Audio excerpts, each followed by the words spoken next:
En 97, c'est l'élection présidentielle. Non, oui, 96. 16, oui, 16. Oui. Est-ce que vous avez eu des élus en 96 municipal? Oui, non, vous savez que le pouvoir en place taille toujours tout à sa faveur. J'étais candidat à Vaury Sud, c'est-à-dire à Nobel, à Vaury Sud. Là, on demandait là à Vaury Sud qu'un candidat. Et j'avais eu beaucoup de voix. Vous savez que dans ce pays, il y a trop de tricheries. Mais avant de créer votre parti, est-ce que vous avez une vie de militant dans une autre formation politique? Non. Vous êtes entré en politique comme président du FUC, de votre propre parti. Ouais. Edmond Kamga. Oui, est-ce que votre parti a déjà gagné des élections municipales ou législatives? Il dit que non. Non, notre parti ne s'est jamais présenté pour l'élection municipale.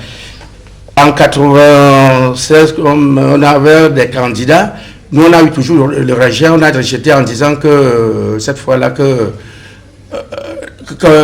le préfet qui était ici à la période où il s'appelait M. Midja avait rejeté notre liste, qui n'avait pas. Pourtant, nous avons déposé notre dossier à Douala, deuxième. Et après. C'était quelle échéance électorale? Non, c'était l'élection municipale. Monsieur Midja a confisqué le dossier, il ne l'a pas présenté, puisque là, la période, nous avons nous avons inscrit les gens beaucoup. D'après, vous savez que le pouvoir en place a trop espions. Après avoir espionné qu'on avait inscrit les gens, le préfet qui était ici à Douala à cette période avait confisqué notre dossier comme ça. Je pense que monsieur, vous étiez au courant, puisque voilà. Vous pensez que vous êtes redouté? Pardon? Que votre parti est redouté ou vous-même? Non, redouté comment? Ils ont peur de notre parti. Nous avons beaucoup de militants. Combien de militants? Mais on peut pas. On a beaucoup. Tu sais qu'on a beaucoup de militants.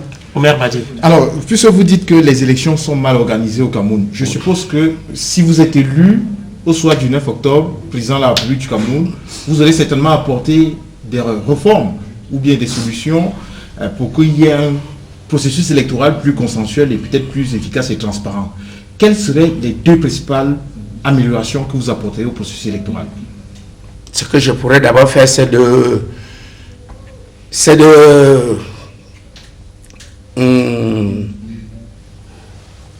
vous savez que dans notre pays, déjà l'élection est tellement mal organisée. Ce qu'on devait faire, c'est de faire la commission indépendante, la commission indépendante des élections dans ce pays. Commission électorale indépendante. Indépendante, le vrai. Oui. Je dis le vrai. Oui. Parce que maintenant on n'a pas le. Vous n'avez pas confiance à l'ECAM. L'ECAM, c'est les DPC, tout le monde le sait. Mais pourtant vous êtes candidat. Je suis candidat dans une élection qui sera arbitrée par l'ECAM. Mais ça ne veut rien dire. Je suis candidat parce qu'il faut quand même être candidat. Je n'ai pas peut-être le pouvoir de. Si j'avais la possibilité d'interdire les candidats de ne pas organiser cette élection, je l'avais fait. Alors, j'ai dit que je vous ai demandé deux propositions. Oui, monsieur. La première, c'est l'instauration d'une commission électorale indépendante. Oui. Quelle serait la deuxième? La deuxième, proposition pour améliorer le processus électoral. Mais de faire l'élection dans notre pays à deux tours. À deux tours. L'élection présidentielle aussi. L'élection présidentielle à deux tours et un mandat de 5 ans renouvelable une seule fois. Alors, puisque vous avez préconisé aussi de dissoudre, l'une de vos premières mesures, ce sera de dissoudre l'Assemblée nationale. Oui, monsieur. En ce moment, on sait très bien que l'élection est un scrutin de liste, s'agissant des législatives au Cameroun. Vous êtes favorable à cette façon de procéder? C'est-à-dire un scrutin de liste s'agissant des législatives au Cameroun? Scrutin de liste pour les élections législatives. C'est-à dire, vous avez une liste avec une tête de liste pour aller prendre le siège de député. Tête de liste, ça veut dire? Je comprends pas. Posez bien la question, je comprends. Alors, liste, non, peut-être Omer. Oui, Omer poser la question. Alors, prenons une circonscription particulière, comme par exemple le Vaury Centre. Je crois que généralement il y a 5, il y a 2, je crois il y a 3 plutôt. Il y a 3 députés qui sont élus au Vaury Centre. On sait très bien que chaque parti constitue une liste de 3 personnes. Donc il y a une tête de liste et 2 autres personnes. C'est ça qu'on appelle un scrutin de liste. Est-ce que vous êtes favorable à ce type de scrutin s'agissant des législatives au Cameroun, ou alors vous proposez une autre formule? Question de question de la liste sans intérêt. Sans intérêt. Là, c'est pas d'intérêt. Vous ne voyez pas l'intérêt. Oui. Alors, je peux me Polycap. Oui, Suzanne. Sur le plan maintenant économique, vous avez dans les éléments de votre programme, vous dites l'eau sera gratuite, l'école sera gratuite, la santé sera gratuite, tout sera gratuit.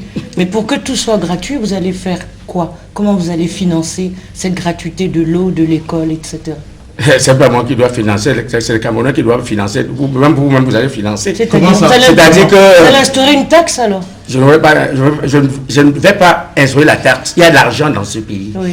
Hein? Donc vous voyez qu'il y a des Camerounais ici qui ont de l'argent en Suisse. Cet argent sort tout le pays d'abord riche. Hein? S'il y a la gratuité d'eau, ça ne dérangera personne. Madame. Comment allez-vous faire donc pour aller récupérer cet argent en Suisse? Vous financez la gratuité. Il faut quand même financer. Déjà, même si je deviens président de la République, je n'ai même pas. Si ces gens qui ont caché de l'argent à l'étranger, s'ils ne peuvent pas faire venir rentrer cet argent, déjà le pays même est d'abord tellement riche que nous. Si l'eau même n'est pas payant, ça ne gênera personne. Par exemple, en Europe, monsieur, l'eau n'est pas payante. C'est l'eau chaude qui est payante en Europe. Hein? Si l'eau n'est pas payante ici chez nous, ça ne gênera personne du tout. Même s'il y a la gratuité d'école, gratuité, parce que je parle de gratuité d'école, gratuité, carte d'identité, gratuit. Et j'ai parlé aussi de traitement de sida et de tuberculose gratuit. Et le titre foncier aussi gratuit. Là, ça n'arrivera rien sur notre budget. Donc, votre politique de justice sociale, c'est faire payer les riches pour que tout le monde puisse bénéficier des services minimums. Parce que vous dites qu'il y a suffisamment d'argent, il y a des gens qui ont de l'argent dans les bacs en Suisse, que le fait que l'école soit gratuite, les traitements et tout ça, ça ne gênerait personne. Madame, on a reçu ce qu'il faut faire payer tout le monde. Non, la question c'est qui va payer la gratuité? Qui va payer comment? C'est l'État. D'accord. Vous estimez cet argent caché en Suisse par des Camerounais à quel montant aujourd'hui? Je ne peux pas connaître, monsieur. Mais c'est qu'il y a de l'argent caché. Si vous savez qu'il y a de l'argent en Suisse, c'est dans l'île de Caïman. Il y a des gens qui ont caché de l'argent. Vous avez une priorité, c'est de rapatrier cet argent-là? Oui, là, j'aurais. À ce moment, je deviendrai le chef d'État. Là, j'aurai le pouvoir de faire rentrer cet argent. Donc, c'est si facile que ça? C'est pas facile, pourquoi? Donc, autrement, pour tous ceux qui sont en prison présentement dans le cadre de l'opération Épervier, vous suggérez qu'on les sorte et qu'ils remboursent l'argent dont on les demande. Qu'on pense qu'ils ont volé. Oui, par exemple, s'il arrive que le soir de 9 octobre, je deviens président de la République, je pourrais faire sortir ce gens pour négocier avec eux. Négocier comment? C'est lui qui a volé 1 milliard. Hein? Il fait rentrer l'1 milliard, lui, il fait rentrer cet argent dans ce pays.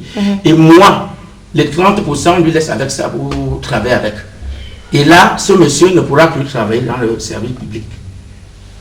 C'est tout ce que je peux faire. Edmond Kamgia. Oui, je ne sais pas si je peux poser des questions au niveau de la coopération internationale. On reste dans l'économie. Posez les questions que vous voulez. Non, toutes les questions. Toutes les questions. Oui, comment envisagez-vous la coopération entre le Cameroun et ses États voisins et les autres pays du monde? Quel type de coopération sur le plan international envisagez-vous par rapport à ce qui existe déjà? Mais il faut faire la politique de donnant-donnant, monsieur le journaliste. C'est-à-dire? Oui, ça veut dire que il faut négocier. Ici, dans ce pays, il y a certains gens, on ne pourra pas traiter avec des gens qui vont venir ici, nous rafler tout pour partir avec. Chez moi, ce que vous dites, la politique gagnant-gagnant, ça veut dire qu'eux, on peut gagner près de, nous pouvons se gagner près de, ils peuvent gagner près de nous, nous pouvons gagner près de, il faut traiter avec ce genre de gens. Quand vous dites un pays qui rafle tout, à quel pays faites-vous allusion? Vous connaissez mieux que moi, hein. Il y a par exemple les pays européens, ils viennent ici pour s'enrichir. Et comment traiterez-vous vos rapports avec ces pays-là? Parce que c'est important pour eux de savoir comment est-ce que vous allez gérer. Je vais gérer ce pays, ça c'est le donnant-donnant. Puisque la personne qui est au pouvoir ici chez nous, les pays africains, les présidents africains, ceux-là sont tellement très mal élus. C'est pour ça qu'ils marchent au rythme de ce pays africain, européen. Si moi, non, je ne suis pas en train de m'amuser. Si les Camerounais me font confiance, je vais travailler à la façon de programme de Front Uni du Cameroun. Alors, quelle sera la place de la femme dans votre administration? Est-ce qu'il y a question de femme? Chez nous, il n'y a pas question de femme. Une femme dans notre programme peut être présidente de la République sans condition. Il n'y a pas question de femme. La question du genre. Non, il n'y a pas question dans les RPC, il n'y a pas question de femme, question des hommes. Est-ce que vous allez promouvoir, lorsque vous serez chef d'État, l'accès des femmes à des postes de responsabilité? Oui. Est-ce qu'il y aura la parité dans le gouvernement? Est-ce qu'il y aura un quota de postes réservés aux femmes? Et quel type de poste, par exemple? Non. Pour vous, c'est pas vous avez dit que ce n'est pas question de femme, c'est question de bien travailler. D'accord, c'est pas une question de femme. Est-ce que vous allez supprimer les mariages forcés, les mutilations génitales? Oui, c'est normal, le mariage forcé. Vous allez supprimer cela? Oui. Pardon, des mariages des jeunes enfants? Oui. Et le mariage forcé, en principe, chez nous, l'amour n'est pas forcé, madame. Donc vous allez supprimer ça. Et les rites de veuvage? Oui. Vous allez supprimer la polygamie aussi?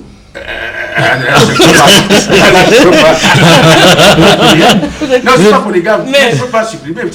Pourquoi vous n'allez pas supprimer? Je ne peux pas supprimer parce que nos ancêtres, ici, là, ils ont commencé à être polygames. Je ne peux pas supprimer. Mais pourtant, la polygamie consacre quand même une discrimination, une inégalité entre l'homme et la femme. On est les Africains, hein, on n'est pas les Européens. C'est-à-dire? C'est les Européens chez eux qu'il n'y a pas question de polygame. Ce n'est pas parce que je ne suis pas polygame que je vais interdire. Oui, mais si vous êtes pour l'égalité... Il y a plus de femmes déjà ici chez nous. Il y a plus de femmes ici chez nous que des hommes. Si vous êtes pour l'égalité entre les hommes et les femmes, vous devriez proposer un système symétrique. Ah, c'est deux choses. Donc il y a inégalité dans le mariage, mais égalité sur le plan institutionnel. Oui, mais vous me dites que la femme peut être dans mon parti où je suis. La femme peut être même présidente du parti. L'homme peut être comme chez nous, il n'y a pas question de jeunesse. Alors, si à partir de 20 ans, dans mon parti, on est homme. Si elle est mariée à un polygame et que son mari polygame interdit cela, comment vous allez faire? Comment? Supposons que vous vouliez qu'une femme, membre de votre parti, soit, je dirais, responsable, dirigeante de parti, mais elle est dans un mariage polygamique. Comment vous allez faire? Comment vous allez vous en sortir? Mais, en sortir, comment c'est ma femme? Elle n'est pas ma femme, madame. Comment je vais m'en sortir, c'est ma femme? Elle n'est pas ma femme. D'accord. Alors, moi, je reviens toujours à l'économie. On sait qu'il y a plus d'1 million de Camerounais chômeurs. En 2018, si vous êtes élu, en 2018, vous comptez ramener ce nombre à combien? Ramener quoi? Le nombre de chômeurs. Il y a plus de chômeurs. Dans mon programme politique, il n'y a pas de chômeurs au Cameroun. Comment vous allez faire pour les employés? Mais je vais faire comment pour les emplois? Je vais créer des emplois. Comment? Je vais créer des emplois. Il y a un moyen. Je suis l'homme de terrain. Je suis l'homme qu'il faut pour les Camerounais. Voilà. Je vais créer. Oui, comment? Je vais créer. Est-ce que vous allez créer des emplois par décret? Par décret, comment? Les emplois ne peuvent pas se créer par décret. Je ne vois pas comment on peut créer des emplois par décret. Donc, là, je vous êtes homme d'église? Je suis l'homme d'église. Quelle est la place que vous donnez à l'écuménisme qui existe au Cameroun, aux autres religions? De ça que moi, si demain, la nuit de 9 octobre, je suis élu, je vais d'abord dissoudre dans ce pays. Ce qui me fait peur dans le pays, déjà, il y a trop de sectes. Je suis membre d'église, mais d'église évangélique, je suis ancien d'église. Il y a trop de mauvaises choses ici dehors. Au moment de feu, s'il vous plaît. Allez-y. Au moment de feu, tout marchait parce que tout était béni. Il y a trop de mauvaises choses ici dans ce pays. C'est-à-dire? Ça veut dire qu'il y a trop de sectes, madame. Donc, vous savez bien que moi. Donc, quand vous allez être élu au soir du 9 octobre, vous allez dissoudre toutes les sectes? Mais il faut qu'on... Oui, normalement. Mais au moment d'Aïdjo, il n'y avait pas trop de sectes. Il n'y a pas de sectes même dans le Vous dites bien au soir de votre élection, vous allez dissoudre... Mais je dis, pas le même jour, mais je dis au soir. Au soir. Je dis pas le même jour, mais je vais la faire. Vous allez le faire. Vous allez réussir. La constitution camerounaise actuelle prévoit la liberté notamment des religions. Vous prendrez le risque d'aller contre la constitution. Monsieur, il y a religion et religion, monsieur. Ici, les vraies églises, je vous les citer sans avoir peur. Il y a protestants, catholiques, l'église des musulmans. Là, ça s'arrête là, c'est les vraies églises. Et les bouddhistes? Les bouddhistes sont les églises. Alors, que reprochez-vous fondamentalement en faisant Paul Biya? Je reproche M. Paul Biya parce que j'ai mal. Je peux conseiller, mal. Je le paye mal, parce que rien ne marche. Vous pouvez prendre des exemples précis pour le Cameroun est en arrière. Hein? Le petit pays comme la Guinée, là, qui venait ici, peut-être, les Guinéens venaient ici. Nous étions avant, comme le lago du Kazakhstan, comme les Blancs. Maintenant, ce pays se développe mieux que le Cameroun. Nous ne sommes pas goudronnés, les gens meurent parce qu'il y a trop, le pays est très, très sale. Rien ne marche, monsieur. Il ne faut pas avoir peur. Vous, les journalistes, vous voyez même, vous-même, vous savez que rien ne marche. Paul Biya a confisqué tout pour lui seul. Les hommes d'affaires sont... disons qu'il a confisqué tout ça. Les hommes d'affaires dans ce pays ne sont pas libres. Madame, je ne suis pas de l'RPC, s'il vous plaît. Je suis même je suis un opérateur économique, mais ça fait ne tient même pas. Rien ne marche. Dans ce cas, c'est pour ça que vous allez en politique. Comme Paul Biya. Non, je ne parle pas en politique parce que les Camerounais m'ont demandé que je suis un homme courageux. Ils m'ont payé la caution de combattre Paul Biya. Alors, si normalement les élections, j'avais les mêmes moyens et tout, je suis capable de gagner cette élection, puisque c'est les gens, j'ai beaucoup de militants derrière moi. Monsieur Nyenga, qu'est-ce qui peut amener un électeur à vous voter plutôt que les 22 autres candidats? Qu'est-ce qui fait votre force et votre particularité? Ma force, c'est que je suis même à l'église. Avant d'être l'homme de l'église, je suis un homme très véridique. Je ne sais pas mentir, monsieur. Le journaliste, je suis le candidat de vérité. Mon défaut, c'est la vérité. Et les autres candidats sont des menteurs? Ah, ils promettent beaucoup de choses. Le ciel, la terre, on ne voit même pas le résultat. Alors, vous avez sans doute lu ou entendu l'affaire Wikileaks. Wikileaks. Son affaire, c'est... Wikileaks. L'affaire Wikileaks, avec les câbles diplomatiques, les propos prêtés à Amadou Ali. L'actuel courant. Qui dit que les Anglo-Bamis et les Métis ne peuvent pas succéder à Biya. Vous êtes, je suppose, Bamileke. Je suis Bamileke, je suis un Baranti, un noble Baranti. Qu'est-ce que vous répondez à Amadou Ali relativement à... Merci, monsieur Amadou Ali, il a dit ce qu'il a dit, ça lui regarde. Lui, Amadou Ali, je m'en fous de monsieur Amadou Ali. Le résultat, s'il n'y a pas normalement de... Je suis un Bamileke. Je conseillerais les Bamileke de montrer qu'ils sont Bamileke, de me voter la soirée de 9 octobre que je deviens le président de la République. Donc vous conseillez les Bamileke pour être président de la République? Je ne compte pas sur les Bamileke. Le monsieur a dit que les Bamileke, s'il a dit que les Bamileke ne peuvent pas être président. Je suis candidat, je suis Bamileke.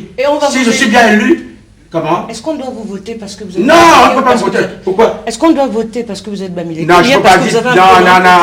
Il a dit ceci que parce que si c'est vrai qu'il a dit que s'il a dit que le Bamileke ne peut pas être président, je suis Bamileke. Je peux être président si les Bamileke me votent, ou bien tous les Camerounais me votent, je peux être président. Je suis d'abord un homme neutre. Je ne distingue pas des gens.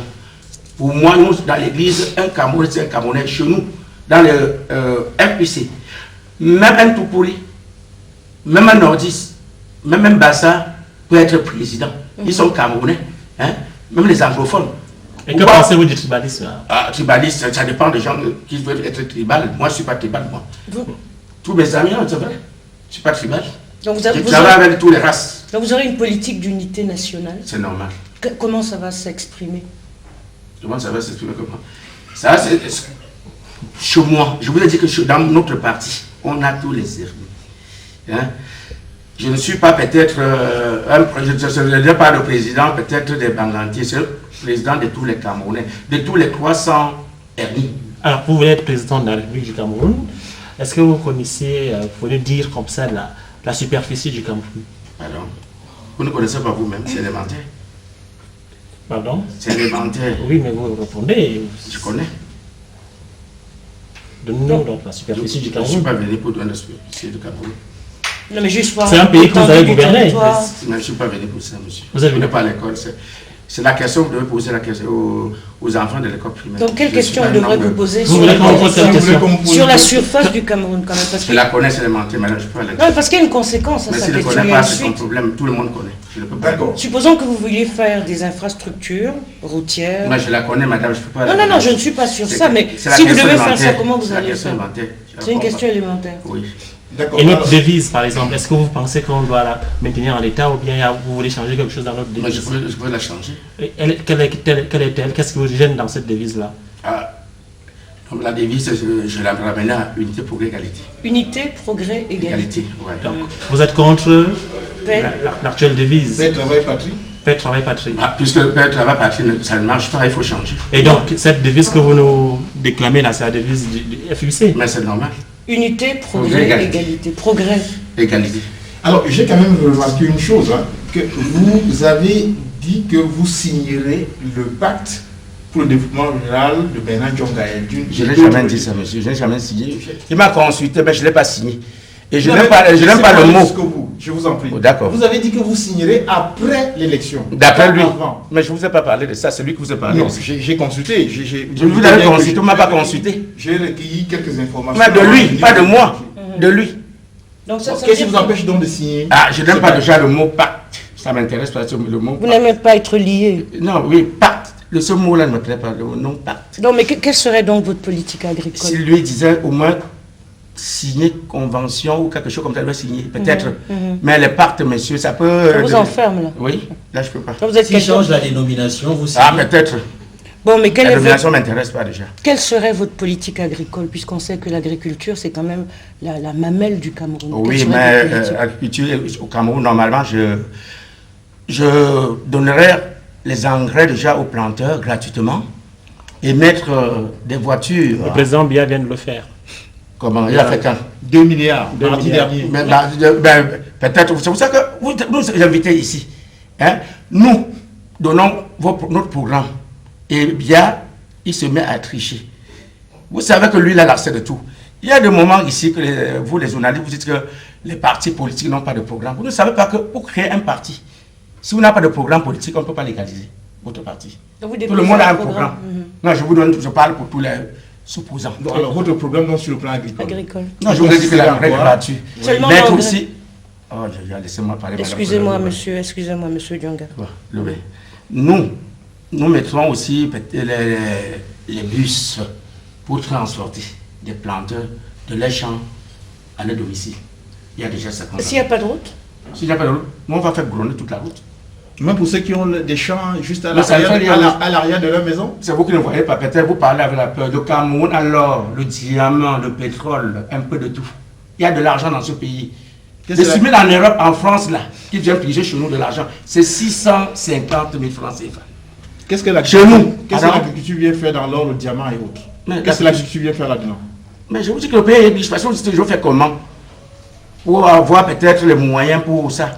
C'est pour vous dire que le pays est très riche. Monsieur Jean Dionga, est-ce que je peux vous poser une question? Oui, ne vous offusquez pas. Ça ne me gêne pas. D'accord. Quand vous postulez à l'élection présidentielle, oui. Est-ce que c'est vraiment sincère? C'est pas sincère, c'est pourquoi? Non, je vous pose une question. Non, c'est sincère, madame. Quelles sont vos motivations? Qu'est-ce qui vous motive?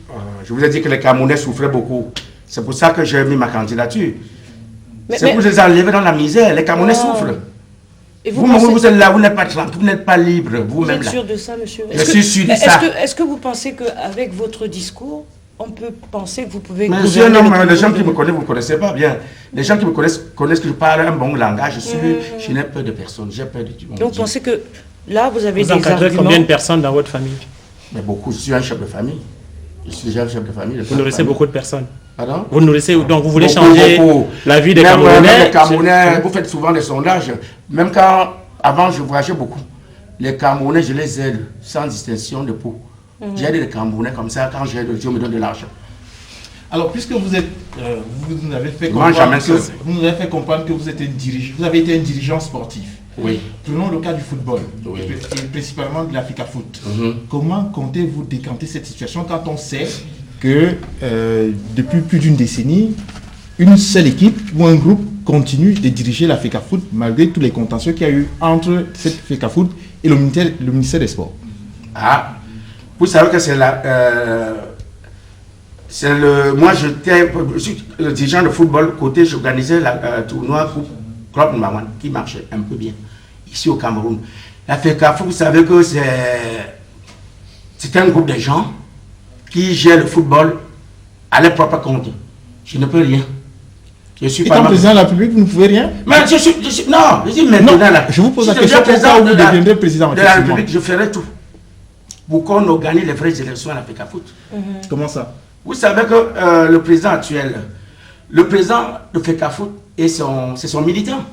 Ils s'entendent bien. C'est les mêmes gens, les mêmes clans. Hein? Sinon, même si élu, je saurais comment je vais faire partie du président. Vous savez que le président de la République ne peut pas interférer dans les affaires de la FECAFOOT. Monsieur peut toujours. Parce qu'il y a la FIFA. Il y a la FIFA, mais il peut toujours faire quelque chose. Mais alors comment vous allez réorganiser notre football et votre politique sportive en dehors de la... Parce qu'il n'y a pas que la FECAFOOT, ça c'est une fédération, mais il y a toute une politique sportive pour remettre à niveau les footballeurs, le sport camerounais, etc. Comment vous allez réorganiser? Mais il faudra construire les stades déjà partout, hein, dans les 10 régions, dans les 58 départements et dans tous les arrondissements. Vous connaissez le PENDIS, le Programme national de développement des infrastructures sportives? Pardon? C'est un peu le même projet que ce que vous voulez. Mais monsieur, parler sans réaliser, ça donne quoi? Vous allez réaliser? Oui. Mais à quelle échéance? Vous allez construire tous ces stades et tout ce que vous développez à combien de temps?